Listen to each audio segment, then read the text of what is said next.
आज हम मुंशी प्रेमचंद की एक बहुत ही तीव्र कहानी अग्नि समाधि की दुनिया में उतर रहे हैं। जी।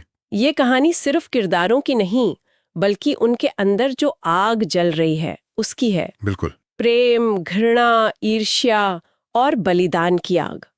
और इस कहानी का जो केंद्र है वो है पयाग।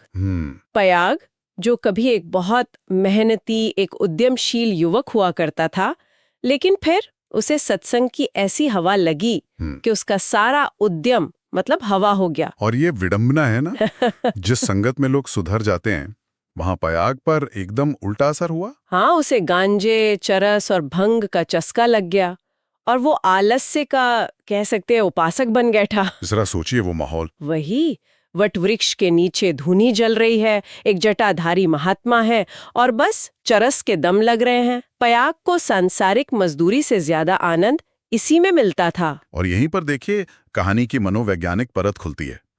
ये सत्संग उसके लिए कोई आध्यात्मिक खोज नहीं है। नहीं, ये एक तरह का पलायनवाद है, एस्केपिज्म। सही शब्द है। प्रयाग अपनी जिम्मेदारियों से, मेहनत की हकीकत से भाग रहा है। वो चरस का धुआं उसे एक ऐसी दुनिया में ले जाता है जहां उसे अपनी नाकामी, अपनी गरीबी का सामना नहीं करना पड़ता। और ये एक तत्काल सुख है। बिल्कुल, जो मेहनत से कमाए गए सुकून से कहीं ज्यादा आसान लगता है। और इस पलायनवाद की कीमत कौन चुका रहा था? उसकी पत्नी रुक्मिन। घर की आर्थिक हालत एकदम बिगड़ चुकी थी। पयाग गांव का चौकीदार था। 2 रुपए कुछ आने वेतन मिलता था, जो अब उसकी नशे के लिए भी नाकाफी था। और यहीं से टकराव शुरू होता है। हाँ, यहीं से घर में टकराव की पहली चिंगारी सुलगती है। एक दिन रुक्मिन बाजार में लकड़ियां बेचकर लौटे ही थी कि पयाग ने आकर हाथ फैला दिया। ला, कुछ पैसे मुझे दे दे, दम लगाऊं।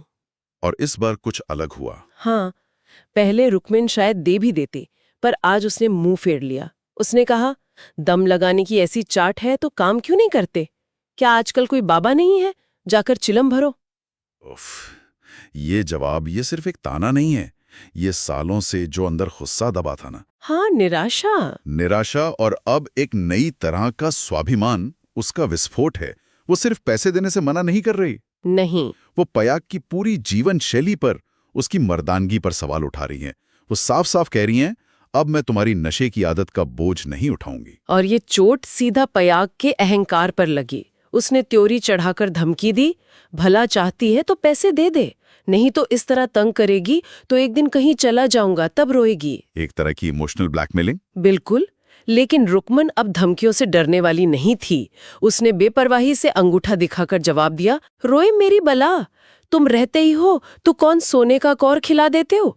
अब भी छाती फाड़ती हूँ, तब भी छाती फाड़ूंगी। वाह, ये तो ऐलान जंग है। एकदम। रुक्मिन ने साफ कर दिया कि तुम्हारी मौजूदगी या गैर मौजूदगी से मेरी जिंदगी पर अब कोई फर्क नहीं पड़ता। मैं आत्मनिर्भर हूँ। और ये बात पयाग सह नहीं पाया। नहीं सह पाया होगा। उस दौर में एक औरत के मुंह से ये सुनना। तू सचमुच घर से चला गया, 2 दिन तक नहीं लौटा।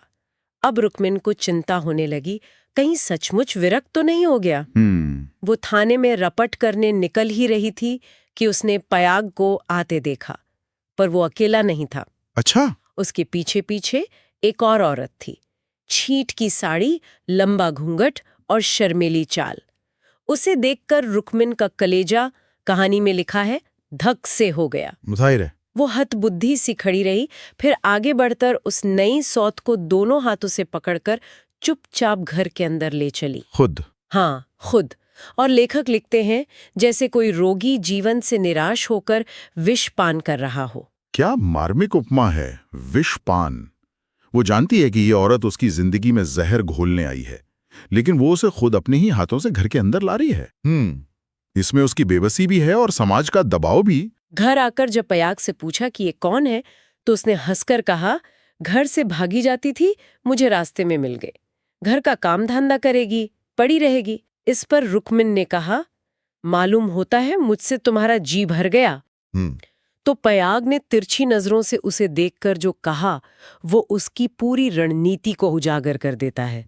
दुत पगली, इसे तेरी सेवा टहल करने को लाया हूं। देखिए, ये है भेद नीति, डिवाइड एंड रूल। हाँ। वो एक ही तीर से 2 शिकार कर रहा है। रुक्मिन को असुरक्षित कर रहा है कि तुम्हारी जगह कोई और ले सकता है, इसलिए मेरी खिदमत करो। और जो नई औरत है, सिल्लिया, उसको ये एहसास दिला रहा है कि तुम यहाँ मेरी कृपा पर हो, तो तुम भी मेरी खिदमत करो। और शुरुआत में पयाग की ये नीति काम भी कर जाती है। अच्छा। रुक्मिन अपनी सौत सिल्या को कोई काम नहीं करने देती। वो खुद सुबह से शाम तक पिसती है ताकि पयाग की नजरों में अच्छी बनी रहे और सिल्या एक बोझ साबित हो जाए। मतलब वो अपनी उपयोगिता साबित करने की कोशिश कर रही है। बिल्कुल, लेकिन सिल्या असहाय बनकर रहने वालों में से नहीं थी। एक दिन वो गांव में काम मांगने निकल पड़ी और अपनी चतुराई से पिसनहारी का काम यानी अनाज पीसने का काम ले आई। और यहीं से घर में सत्ता का समीकरण बदलना शुरू होता है। उसी रात, आधी रात को चक्की चलने की आवाज सुनकर पियाग उठा। रुक्मिन हैरान होकर कोठरी में गई तो देखा सिलैया अंधेरे में बैठी कुछ पीस रही है। उसने जाकर सिलैया का हाथ पकड़ लिया। तुझसे किसने पीसने को कहा है? किसका अनाज पीस रही है? गुस्से में। एकदम। पर सिलैया ने निशंक होकर बिना डरे जवाब दिया, तुम जाकर आराम से सोती क्यों नहीं? मैं पीसती हूं तो तुम्हारा क्या बिगड़ता है? और फिर उसने वो वाक्य कहा होगा जो रुक्मिन के अधिकार पर सीधा हमला था। हाँ, उसने कहा, तुम्हारी लौंडी बनकर न रहूंगी। तुम्हारी लौंडी बनकर न रहूंगी। ये सिर्फ एक संवाद नहीं है, ये सिल्या का स्वतंत्रता का घोषणा पत्र है। सही बात है। वो कह रही है कि मैं यहाँ तुम्हारे या पयाग के रहमो करम पर नहीं हूँ, मैं अपनी मेहनत से अपनी जगह बनाऊंगी। अब ये लड़ाई सिर्फ पति को पाने की नहीं रही, नहीं, अब ये घर के आर्थिक नियंत्रण की लड़ाई बन गई है। और इस लड़ाई में सिल्या आगे निकल जाती है। वो अपनी मेहनत से ज्यादा पैसे कमाती है। अब घर में मसालेदार तरकारी बनती है। तो पयाग का झुकाव जाहिर है उसकी तरफ होगा जो उसकी जेब गर्म कर रही है। बिल्कुल। रुक्मिन धीरे धीरे हाशिए पर धकेली जा रही थी। और फिर एक दिन घास के गट्ठर को लेकर ये लड़ाई हिंसा में बदल गई। ये भी सोचने वाली बात है, घास का एक गट्ठर, मतलब उनकी गरीबी कितनी भीषण होगी कि इतनी छोटी सी चीज पर इतना बड़ा विवाद हो गया। सिल्या घास रखकर नहाने गई तो रुक्मिन ने चुपके से उसकी थोड़ी घास छिपा दी। जब सिल्या लौटी तो उसने आसमान सिर पर उठा लिया और गालियां देनी शुरू कर दी। जिसने मेरी घास छुई हो उसकी देह में कीड़े पड़े। रुक्मिन ये बर्दाश्त नहीं कर सकी। वो झलाकर उठी और सिल्या की 2-3 तमाचे जड़ दिए। और फिर पयाग आया होगा। हाँ, उस शाम जब पयाग थाने से पिटकर लौटा तो सिल्या ने रो रो कर उसे सारी कहानी सुनाई। पयाग पहले से ही झलाया हुआ था।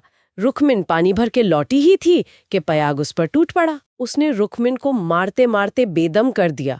और यहाँ रुक्मिन का चरित्र एक और मोड़ लेता है। कैसे? वो मार का जवाब आंसुओं से नहीं, गालियों से देती है, और पयाग हर गाली पर और झल्लाकर उसे मारता है। हाँ, ये एक दुष्चक्र बन जाता है।